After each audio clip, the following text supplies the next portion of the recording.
All right, last time we came together, we looked at the responses made by the Ottoman Empire to incursions by Western states in their empire. And today we go a little bit further east, and we're going to go and take a look at the remnants of the Mughal Empire, which is found right here, okay, and also the dozens of different princely states and principalities in India today. So again, our examination now of British India as it responds to European imperialism, particularly by the British, but then there's also the French, the Portuguese, and others. But before we do so, a little bit of review. So if you go into your textbooks, go to page 527 and 528, go ahead and explain about the Mughals and their challenges of governance and how they utilize religion, architecture, and the arts as a means to engage and to rule their people. So go ahead and open up your textbooks, go ahead and pause the video right now and answer review question number one. All right, hopefully you guys are back. Let's go ahead and go to question number two. And that will have you go to 583 to 584. Go ahead and identify one method that was used by the British East India Company to rule India. So identify one method that the British East India Company utilized to rule India. So take a look at the text, pause the video, and answer question number two.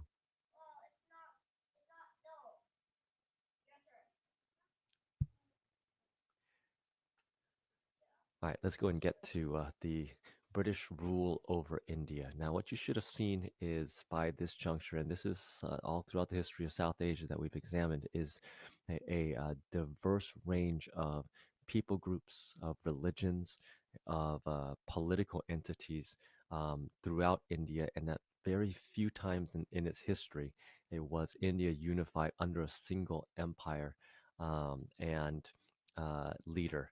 So very rarely does this happen. The Mughals came relatively close, albeit they were in the western half predominantly.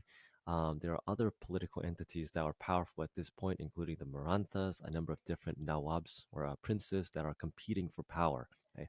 And as the Europeans come into the picture, starting with the Portuguese in Goa, but eventually in other places that were um, taken by the French, the most powerful of which were the British, who ended up defeating the French in a short war.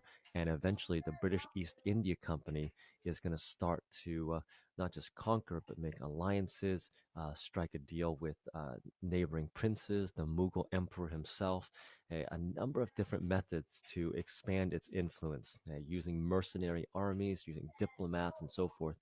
Such that by the 19th century, the British East India Company, as it turns out, was the most powerful ruler in South Asia. Okay?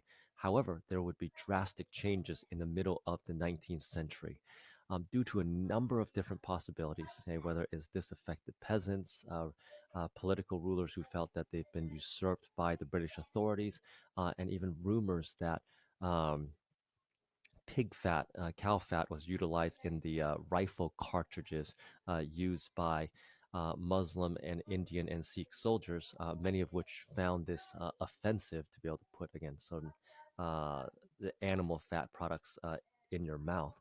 It all of a sudden led to what is known as, in many circles, as the Sepoy Mutiny. The Indians will refer to this as the Indian Rebellion of 1857, which was a devastating conflict that did not garner independence by any means, wasn't supported by some of the powerful rulers in India who had aligned themselves with the British. But in the reconstruction of India, out of the Sepoy Mutiny, it was the possession of India by the British government. So the East India Company, in a lot of ways, is pushed aside, and as a result of this, the British government came to directly rule India. And what they established, in a sense, is one of the most efficient bureaucracies, known as the Indian Civil Service, and where you have a small number of British high-level bureaucrats that are in country, but really the country is run by Indians themselves who were trained in order to run the state.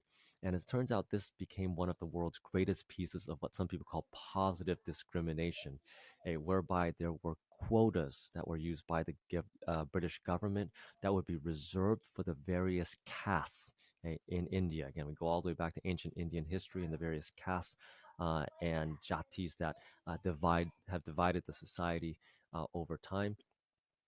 And so, as a result of this, the lower castes will get almost 50% of the British bureaucratic jobs, and that allows them to really move up in society where they've never had before.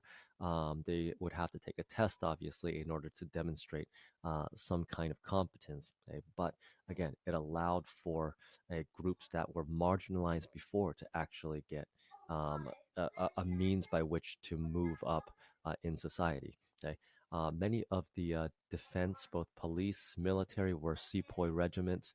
Again, recruits from the native Indians themselves. Many of them were Sikhs, actually, who ended up joining the British military. Okay? And not only that, but again, a lot of this has to deal with deals that were made by British rulers and local princely states and governments as well. So there are challenges. The Sepoy Mutiny brought about the question as to look, you have an entire state that is run by and also its defense secured by native soldiers.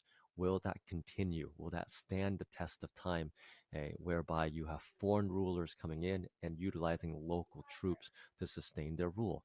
Not only that, but it was quite a balancing act for the British to be able to balance religions primarily, and the key one is Hinduism and Islam, the different classes and caste structures that still is a part of Hindu society, and the sheer economic differences because the British are going to flout their wealth. Can they control a society whereby it's very clear they're the elites? But they do bring about some benefits to South Asia, in that it is going to connect South Asia with the rest of the globe, and India will become a major producer in natural resources. The production of growing cotton and tea will become an enormous export for India. One other one, opium, which we'll get to in a subsequent lecture regarding China. Okay. India will become a market for British sales and goods, so British manufactured goods come into the picture as well. But not only that, but one of the largest systems of infrastructure, of rail, which I'll get to in a moment, of irrigation. The English school system is utilized here, and again, the civil service, which is going to run all of this together. And in a sense, and here's one of the strange parts, by British rule of India, eh, they in a lot of ways have unified the subcontinent under perhaps a single identity, something that hasn't happened.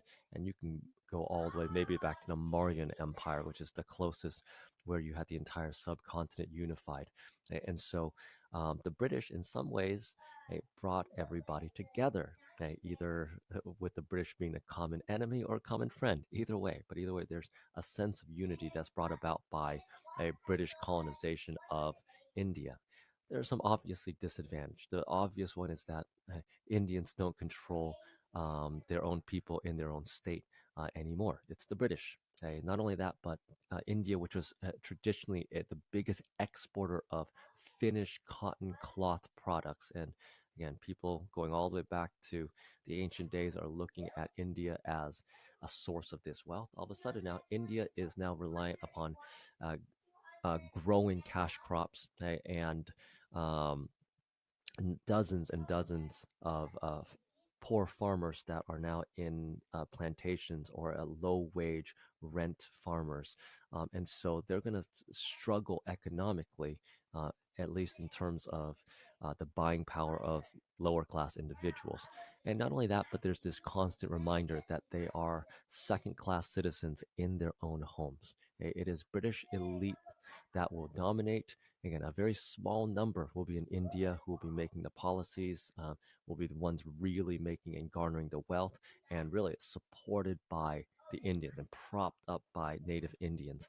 Not only that, but there's desire, especially among the bureaucracies, businessmen, and others, lawyers who are going to have children who are raising them like British gentlemen, as opposed to, and there's that tradition versus the West, right? The West is this demonstration of wealth and supposed, high culture and so forth, that if you grow up in society, you almost wish and desire to be just like them. Many of you guys who are immigrants to this country, you know the feeling, right? There's your traditional culture, and then there is what you see on TV, for instance. And so there's that struggle for middle class Indians in terms of their particular identity. And so it is not an easy, therefore, um, way to produce this sense of Indian nationalism. Again, we always take for granted. We see a unified country today, and we say, "All right, they're Indians." But again, there are dozens of different ways to identify yourself, and so. This itself, the cause of Indian nationalism, is one that is going to take a lot of work to go through the various religious groups, class groups, those who are loyal to the British, those who are not.